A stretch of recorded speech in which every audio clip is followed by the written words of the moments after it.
السلام علیکم ورحمۃ اللہ وبرکاتہ۔ الحمدللہ والصلاة والسلام علی رسول اللہ وبعد۔ محترم سامعین، صبح کے وقت پڑھنے کی ایک اور دعا ہے جس کے بارے میں اللہ کے نبی جناب محمد رسول اللہ صلی اللہ علیہ وسلم نے فرمایا کہ جو شخص صبح کے وقت یقین کے ساتھ اس دعا کو پڑھ لے، اگر وہ شام ہونے سے پہلے پہلے دن کے کسی بھی وقت میں مر جاتا ہے تو وہ جنت میں داخل ہو۔ یعنی یہ وہ دعا ہے جس کا پڑھنے والا نبی کی زبان میں جنتی ہونے کی بشارت حاصل کر رہا ہے۔ ظاہر سی بات ہے کہ ایک مسلمان کی سب سے بڑی آرزو یہ ہے، اس کی سب سے بڑی کوشش یہ ہے، اس کی سب سے بڑی تمنا یہ ہے کہ وہ اللہ کی جنت میں داخل ہو جائے اور جہنم سے بچ جائے۔ اور یہ دعا پڑھنے والے کے لیے اللہ کے نبی صلی اللہ علیہ وسلم نے جنت میں داخلے کی بشارت سنائی ہے۔ لہٰذا ہمیں اس دعا کا یقین کے ساتھ اہتمام کرنا چاہیے۔ اس دعا کا نام سید الاستغفار بتایا گیا ہے۔ اللہ کے نبی جناب محمد رسول اللہ صلی اللہ علیہ وسلم نے ارشاد فرمایا کہ سید الاستغفار یہ ہے: اللہم انت ربی لا الہ الا انت، اے اللہ تو ہی میرا رب ہے، تیرے علاوہ کوئی سچا معبود نہیں۔ خلقتنی وانا عبدک، تو نے ہی مجھے پیدا کیا ہے اور میں تیرا بندہ ہوں۔ وَأَنَا عَلَىٰ عَهْدِكَ وَوَعْدِكَ مَا اسْتَطَعْتُ، اور میں تیرے عہد پر اور تیرے وعدے پر اپنی طاقت کے مطابق قائم ہوں۔ أَعُوذُ بِكَ مِن شَرِّ مَا صَنَعْتُ، اور میں پناہ مانگتا ہوں اس شر سے جو میں نے برے کام انجام دیے، اور میں اپنے برے کاموں کے شر سے تیری پناہ چاہتا ہوں۔ أَبُوءُ لَكَ بِنِعْمَتِكَ عَلَيَّ، اور میں تیرے لیے تیری مجھ پر جو نعمتیں ہیں اس کا اقرار کرتا ہوں۔ وَأَبُوءُ لَكَ بِذَنبِي، اور تیرے لیے میں اپنے گناہوں کا اقرار کرتا ہوں۔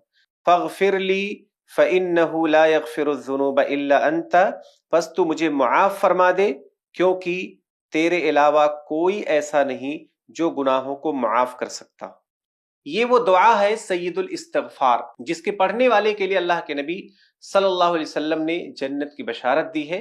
ہمیں اس دعا کا ہر صبح کے وقت خصوصی طور پر دھیان سے اہتمام کرنا ہے، کیونکہ اس دعا کی بشارت کے ساتھ ساتھ اللہ کے نبی صلی اللہ علیہ وسلم نے ایک کنڈیشن لگائی ہے، اور وہ کنڈیشن ہے کہ آپ کو اس دعا کے مضمون پر یقین ہونا چاہیے، یعنی شک نہیں ہونا چاہیے۔ اس لیے اس دعا کا جب تک آپ معنی نہیں سمجھیں گے تب تک آپ کے دل میں یقین پیدا نہیں ہوگا۔ اس دعا کے جملوں پر آپ غور کیجئے۔ سب سے پہلا جملہ ہے اللہم انت ربی، اے اللہ تو ہی میرا رب ہے، یعنی پالنے والا، پرورش کرنے والا، میری حفاظت کرنے والا، مجھ کو پیدا کرنے والا، میری ساری ضرورتیں پوری کرنے والا۔ اے اللہ تو ہی میرا رب ہے اور تیرے سوا کوئی سچا معبود نہیں ہے، اس لیے میری ساری عبادتیں تیرے ساتھ خاص ہیں۔ یعنی اللہ رب العالمین کی ربوبیت کا اور اللہ تعالیٰ کی الوہیت کا اقرار ہے۔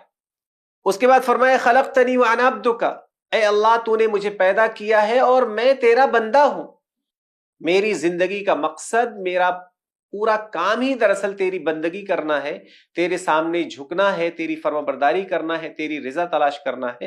اے اللہ میں تیرا بندہ ہوں، اور اے اللہ میں تیرے عہد پر اور تیرے وعدے پر اپنی طاقت کے مطابق قائم ہوں۔ اللہ رب العالمین کا عہد کیا ہے؟ اللہ تعالیٰ نے جو فرائض عائد کیے ہیں اور جو محرمات نازل فرمائے ہیں، اسلام کے جو احکامات ہیں، وہی دراصل اللہ رب العالمین کا عہد ہے۔ جب ایک مسلمان کلمہ لا الہ الا اللہ محمد رسول اللہ کا اقرار کرتا ہے تو وہ دراصل اللہ رب العالمین کے ان تمام احکامات پر عمل کرنے کا وعدہ کرتا ہے۔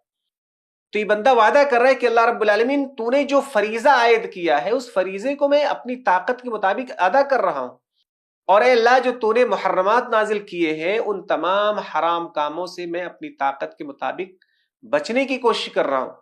اے اللہ میں تیری طرف سے نازل کردہ جو احکامات ہیں ان احکامات پر عمل کرتا ہوں، اس کے مطابق اپنی زندگی گزارتا ہوں، اور میں اس سلسلے میں میری جتنی طاقت ہے، میری جتنی استطاعت ہے اس کے مطابق میں اس پر عمل کر رہا ہوں۔ اور بندہ آگے اقرار کرتا ہے کہ اے اللہ میں نے جو گناہ کیا ہے اس گناہ کا شر ہے، اس شر سے اے اللہ میں تیری پناہ چاہتا ہوں۔ کیونکہ گناہوں کی جو برائی ہے، گناہوں کی وجہ سے جو عذاب کا بندہ مستحق بن جاتا ہے، اس شر سے اے اللہ صرف تو ہی بچا سکتا ہے، تیرے علاوہ کوئی نہیں بچا سکتا، لہٰذا میں اپنے گناہوں کے شر سے تیری پناہ میں آتا ہوں۔ اسی طرح سے بندہ کہتا ہے کہ اللہ رب العالمین جتنی نعمتیں میرے پاس ہیں، ان تمام نعمتوں کے سلسلے میں اقرار کرتا ہوں کہ وہ ساری کی ساری نعمتیں صرف تو نے ہی دی ہیں، وما بکم من نعمت فمن اللہ، کہ تمہارے پاس جتنی ساری نعمتیں ہیں وہ سب اللہ کی جانب سے۔ تو بندہ اقرار کرتا ہے کہ اللہ تعالیٰ میرے پاس جتنی نعمت ہے، چاہے وہ مال ہو، اولاد ہو، بچے ہوں، صحت ہو، گھر ہو، سکون ہو، علم ہو، جتنی بھی نعمتیں ہیں اللہ رب العالمین تیری ہی جانب سے۔ جب بندہ اقرار کرتا ہے تب وہ اللہ تعالیٰ کا شکر ادا کرتا ہے۔ جب بندہ اپنے گناہوں کا اعتراف کرتا ہے تب وہ توبہ استغفار کرتا ہے۔ تو یہاں پر بندہ اقرار کر رہا ہے، اور اس کے بعد پھر کہتا ہے اللہ رب العالمین مجھے معاف فرما دے، کیونکہ گناہوں کو معاف کرنے والا سوائے تیرے کوئی ہے ہی نہیں۔ اس دعا کے اندر اللہ کے نبی صلی اللہ علیہ وسلم نے جس انداز سے دعا سکھلائی ہے، یہ بہت ہی اعلیٰ ترین اور بہت ہی بہترین اسلوب میں آپ نے دعا سکھائی ہے، اسی لیے مغفرت کی اس دعا کا نام سید الاستغفار رکھا ہے۔ یعنی یہ وہ دعا ہے جو استغفار کی تمام دعاؤں میں سب سے اعلیٰ ترین دعا ہے۔ اگر آپ کو اس دعا پر یقین ہے اور یقین کے ساتھ آپ ہر صبح اس دعا کا اہتمام کرتے ہیں، تو اللہ کے نبی صلی اللہ علیہ وسلم نے پڑھنے والے کے لیے جنت کی بشارت دی ہے۔ لہٰذا ہمیں ہر صبح کے وقت، ہر روز، پوری زندگی یقین کے ساتھ اس دعا کا اہتمام کرنا ہے اور اللہ رب العالمین سے دخول جنت کی امید رکھنا ہے۔ اللہ رب العالمین ہمیں اس دعا کا اہتمام کرنے کی توفیق عطا فرمائے، آمین۔ السلام علیکم ورحمۃ اللہ۔